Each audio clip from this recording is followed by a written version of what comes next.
Welcome to the deep dive. Today, we're really cutting straight to the core of modern cybersecurity strategies. hmm We've taken a deep dive into a look at the 7 pillars of modern cybersecurity and also Bert Blevins' the PAM Playbook. Two really solid sources. Yeah, and our mission is pretty simple: to do the absolute essentials, give you, our listener, a kind of lightning-fast shortcut to understanding how organizations actually protect their most valuable digital assets Which is critical today. in this, increasingly complex world. And honestly, that shortcut couldn't be more timely. Yeah. In a landscape where digital threats are just constantly evolving, having a clear grasp of these foundational concepts isn't just for the security experts anymore. Right. It's becoming crucial for, well, pretty much anyone who interacts with technology, which is practically everyone, let's be honest. True. These insights, they're not just valuable, they feel incredibly urgent right now. All right, let's unpack this then, starting with our first source, a look at the 7 pillars of modern cybersecurity. This document lays out what I kind of think of as the foundational architecture for securing access, to critical systems and data. Yeah, the blueprint. It's the blueprint for building, digital resilience. Exactly. And these pillars, they aren't just abstract ideas floating around. They really form the bedrock of any truly robust cybersecurity strategy. They work together in concert to protect against the whole spectrum of threats, whether they're coming from inside an organization, The insider threat. or from external attackers trying to breach the defenses. Okay, so let's jump into these 7, these critical components, starting with identity security. Okay. This is all about making sure that everyone and everything that touches your network, could be a person, could be a service account, even an API. Right, non-human identities too. Exactly. Has its digital identity locked down tight. We're talking about robust methods like multi-factor authentication, MFA. MFA. Crucial. That's where you verify yourself with, 2 or more things like a password and maybe a code from your phone. Yep. Something you know. Something you have. Right. And role-based access control, RBAC. That ensures permissions are granted strictly based on what someone actually needs for their job. Just their function. The goal here is managing the entire life cycle of that identity, right? From creation all the way to deactivation. So you're guaranteeing only the right users get access to the right resources precisely when they need it. Exactly. And what's often, I think, overlooked with identity security is that it's continuous. It's not just a one-time setup. Good point. It's about constant vigilance, making sure those identities aren't compromised or misused down the line. That flows perfectly into the next pillar, zero trust. Yes. Now, here's where it gets, I think, really transformative. It's a big shift. This approach basically says no user, device, or system is trusted automatically. Doesn't matter if it's inside or outside your network. Location irrelevant. Every single access request, every single time, gets verified and continuously monitored. Think of it like this. Even if you're a trusted employee sitting at your usual desk, Great. every time you try to access something, the system effectively asks, are you still you?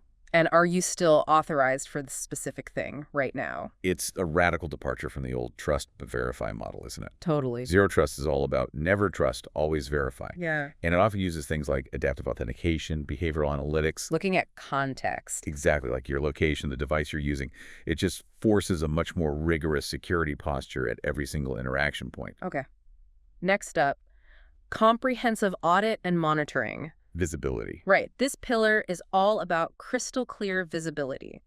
It emphasizes continuously tracking who is accessing what, from where, and when. The basic W's. Yeah, and it's absolutely vital for spotting anomalies in real time and then responding swiftly to potential threats before they, blow up into a full incident. You can't protect what you can't see. It's that simple. Mm-hmm. And the depth of that visibility is key too. It's not just logging that someone accessed something. It's understanding the behavior behind the access. Yeah.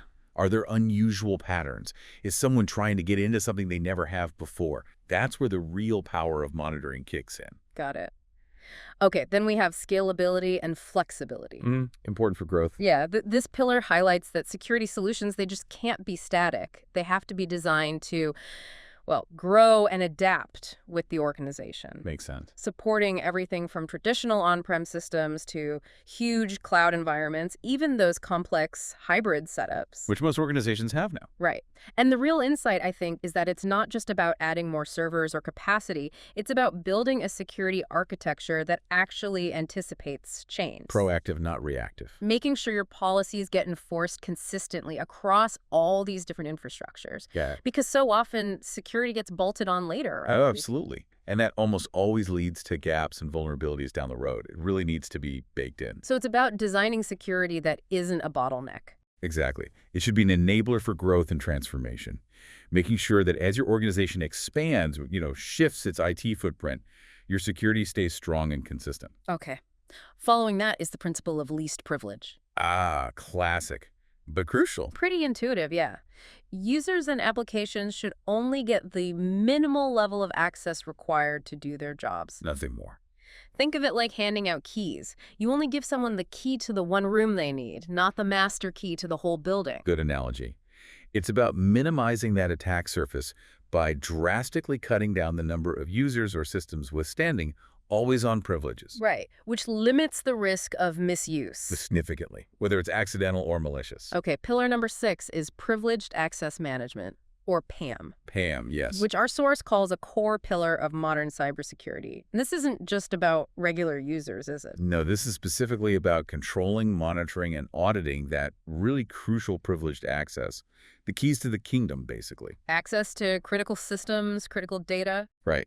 PAM solutions are the gatekeepers here. They offer centralized management for these super sensitive accounts, secure credential storage, often session monitoring. Watching what they do. Yes, and detailed audit logs for proof. Mm. PAM really becomes the central nervous system for managing those master keys you just mentioned. Without a good PAM strategy, you quickly lose track of who has access to your most sensitive stuff. Making it hard to respond to a breach. Incredibly difficult, or even just prove compliance. And the final pillar, number 7, just-in-time, JIT, access. JIT. This builds nicely on least privilege. How so? Well, JIT grants temporary privilege access, but only for the exact duration needed to complete a specific task. Ah, so it's timed. Exactly. Once the task is done, poof, access is automatically revoked. That drastically limits the potential for misuse, right? Because no one keeps those high-level privileges hanging around. Precisely. No standing privileges, and also prevents attackers from finding and exploiting old, dormant privileged accounts that were just forgotten. It's like giving someone a key that just vanishes the moment they've used it for what they needed. Perfect way to put it. So if we kind of connect this all back to the bigger picture, you can see how these 7 pillars aren't just separate ideas. They work together. They really do. They work together to minimize the attack surface, prevent unauthorized access, and, importantly, ensure compliance with regulations. Creating layers. Exactly. A layered, interconnected defense that's much, much stronger than any single strategy could ever be on its own. Okay, that makes a lot of sense as a framework. But what does this all mean when you're actually, trying to implement these ideas? Right. The practical side. How do you go from that strategic blueprint to concrete action? Well, that's where our second source, Bert Blevins, the PAM Playbook, really comes into its own. The playbook. Yeah. It's essentially the practical how-to guide for putting these principles, particularly privileged access management, into action on the ground. It's designed as a comprehensive, actionable guide. Helps organizations secure their most sensitive accounts, systems, data through a really clear step-by-step approach. Bridging theory and practice. Exactly. It bridges that gap from the framework of the pillars to the nitty-gritty of implementation. And the playbook, right at the start, it underscores the importance of privileged access management. Doesn't waste time. It drives home that point that privileged accounts are just a prime target for cyber attackers. It makes it crystal clear how not having robust PAM leaves organizations dangerously open. So all sorts of things. Insider threats, external attacks, even just accidental misuse of privileges. It feels like a real wake-up call to prioritize these accounts. It definitely is. And from there, the playbook dives right into the practical steps, tying directly back to those foundational pillars we just discussed. Okay, like what? Well, a crucial first step it outlines is identifying privileged accounts and assets. Finding them all. Yes. And this isn't just about knowing your main admin accounts. It involves comprehensive discovery to actually uncover hidden or forgotten accounts. Across all environments. Yes, on-prem, cloud, hybrid, everywhere. Because any account you miss, any overlooked privileged account, is a potential backdoor for attackers. Can't secure what you don't know you have. Precisely. That discovery phase is foundational. Okay, so once you know what privileged accounts you have, how does the playbook guide you in locking them down? It immediately moves to enforcing least privilege access. Back to that principle. Directly. The playbook guides organizations on actually implementing things like role-based access control, RBAC, to truly enforce that principle of least privilege we talked about. This directly minimizes the attack surface and significantly limits the potential damage if an account does get compromised. It's all about granular control, not giving away the whole shop. Makes sense. What else? A core element the playbook really emphasizes is implementing multi-factor authentication, MFA, for privileged access. MFA again, but specifically for these powerful accounts. Exactly. It adds that absolutely critical extra layer of security. It's vital for mitigating credential theft and unauthorized access for your most sensitive accounts. So for privileged users. MFA is basically non-negotiable in a modern security setup. It directly reinforces that identity security pillar. Right. It then delves into secure password management. And this might sound basic, but it's still critical. Still a problem area. Oh, absolutely. Yeah. The playbook emphasizes vital practices like using password vaulting. Storing them securely. Right. Automatic password rotation so they change regularly without human intervention. And enforcing robust, complex password policies. All aimed at preventing attackers from exploiting static or weak passwords. Which, surprisingly, are still a major vulnerability, even for privileged accounts sometimes. So it's not just about who has access, but also how they get that access and for how long, is that right? Absolutely. That leads straight into how the playbook details just-in-time, JIT privilege elevation. JIT again. Yep. This is where it helps you actually implement JIT access, making sure users only get those elevated privileges temporarily and only when they genuinely need them for a task. Tying back to the JIT pillar. Perfectly. It prevents those dangerous standing privileges and drastically reduces the window of opportunity for misuse or attack. Okay. And what about watching what happens? Critical point. The playbook highlights the absolute need for monitoring and auditing privileged sessions. A monitoring pillar connection. Directly. This includes real-time session monitoring, actually seeing what's happening live and having detailed audit trails for later review. Like logs. Detailed logs, yes. But the playbook even emphasizes the value of session recordings. Recording the actual session. Yes, for forensic investigations if something goes wrong, and also for proving regulatory compliance. You want to know not just who accessed something sensitive, but exactly what they did during that privileged session. That visibility seems key. Okay, that's a great dive into the practical steps within an organization. But how does PAM stretch beyond that? How does it address, broader modern challenges like remote work, the cloud? Right, the bigger picture. And how does it fit in with the rest of the security tools an organization might have? Great questions. And the playbook doesn't stop at the basics. It outlines further crucial aspects. For instance, how PM tools contribute to incident response and breach containment. How does that work? Well, in a breach scenario, the playbook guides organizations on using PAM to quickly contain the threat. That means being able to rapidly revoke any compromised credential. Cut off the attacker's access. Exactly, and terminate active privilege sessions to halt an attack right in its tracks. PAM becomes your rapid response system for privileged threats.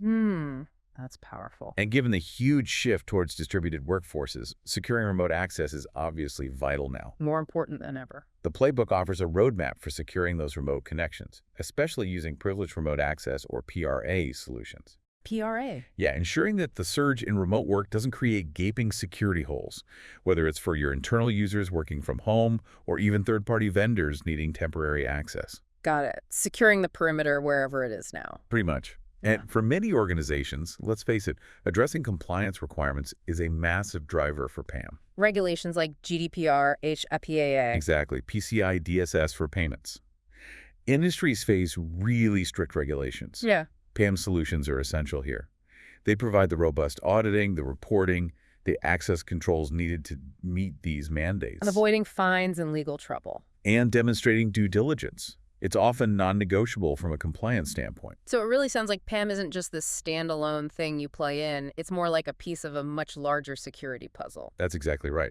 And the Playbook strongly recommends integrating PAM with other security solutions. Like what kind of solutions? Well, it's not just about PAM and isolation. It's about creating a more comprehensive security ecosystem, connecting it with tools like your CIAM system. Security information and event management. Right. The system that collects and analyzes security logs and events from everywhere. Mm. Also integrating with endpoint detection and response, EDR solutions on devices, and identity management platforms. Tying it all together, this integration enhances overall visibility and really strengthens the organization's security posture across the board. More context, better decisions. Okay. And the cloud, that's everywhere now. Can't ignore the cloud. Right. The Playbook directly addresses the cloud and hybrid environment support challenge. This ties right back to that scalability and flexibility pillar. It emphasizes extending PAM solutions so they can manage privileged accounts across public clouds, private clouds, hybrid setups, wherever they live. Consistent security. That's the goal. Consistent security and policy enforcement, regardless of where your data or systems are actually hosted. Makes sense. And finally, a really important point the Playbook emphasizes is continuous improvement and optimization. It's never really done. Exactly. This raises an important question. Why this ongoing effort? Well, because, as we know, cyber threats are constantly evolving. They never stop. They don't. So the Playbook recommends regular reviews and updates to the PAM strategy itself. You have to keep refining it, making sure it remains effective in mitigating the new risks that pop up. Maintaining a robust posture against threats that are always changing. Right. It's definitely not a set it and forget it kind of solution. It requires ongoing attention and adaptation. Wow, what a deep dive indeed. We've really journeyed from that holistic framework, the 7 pillars of modern cybersecurity, which sort of sets the strategic foundation, The why. straight through to the practical, step-by-step application outlined in Bert Blevins, the PAM playbook, the how. Yeah. It seems really clear that securing an organization's most critical assets requires both that comprehensive mindset and the diligent execution of principles like least privilege, just-in-time access. Especially for those highly sought-after privileged accounts. Yeah. They are the prime target. Absolutely. Indeed. And I think the key takeaway is that implementing these strategies, it isn't merely about deploying technology, buying a tool. It's more than that. It's about adopting a strategic, proactive approach to cybersecurity. One that integrates every layer of defense, understanding that every identity, every access point needs rigorous management and, crucially, continuous vigilance to stay ahead of increasingly sophisticated threats. A constant process. Well said. And as we wrap up, here's something to think about. Considering how rapidly this whole landscape, cyber threats, technology solutions, is evolving, how might these foundational principles, these pillars, adapt or even be redefined in the next few years, especially with emerging tech like AI creating both new vulnerabilities and new defenses? That's a big question. And maybe more personally, for you listening, what's one practical step you might take this week? Maybe to better understand or perhaps even champion these critical security practices in your own sphere, whether that's at work or just in your personal digital life. Something to chew on.